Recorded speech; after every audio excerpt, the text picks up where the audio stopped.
फुकट गाडी सोडली हा, लक्षात असू द्या म्हणावं त्यांना. माझ्या रिक्षावर बस का माझी अवकाश तेवढी नाही. मी कॉन्स्टेबल आहे, मी तीच सांगालो ना. तरी पण तुमची गाडी मी माझ्या ह्याच्यावर सोडा लागलो. त्याचा जर दंड साहेबांनी जरी विचारला तरी मी भरण माझ्या खिशातला. पण ते म्हणत होते ना, आणि विद्या माने आहे तिथं, ती बहीण होईल ती माझी तिथं. असं मी तिचं बी नाव सांगितलं नाही त्यांना. पण कसं असतंय, मी साहेबासोबत बॉडीगार्ड राहिलेलो आहे संजय पाटलाच्या काळामध्ये. साहेब पण मला ओळखतात, दादा पण ओळखतात.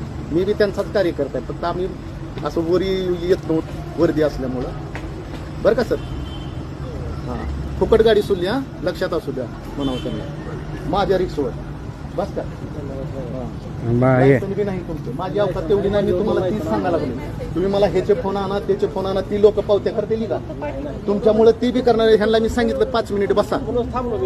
जाऊ द्या, पण बेवड बघताना बाहेरच्या सोडलं पाहिजे बघा फुकट मध्ये. बोला ना तुम्ही, तसं निवेदन द्या. कार्यकर्ते आहोत, देतो आता. तुम्ही देत नाही निवेदन. माझं आता 6 वर्ष संपा लागलं इथं. तुम्ही मला त्यांचं मग मला बोलणं होईल ना.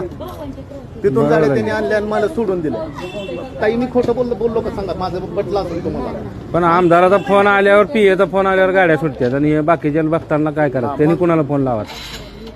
आलं का लक्ष? ते मला ह्यांनी फोन लावून दिला. ते म्हणते आता जी बोललो का पीएला बोला. मला समज वाटलं की आमच्या साहेबाला बोला.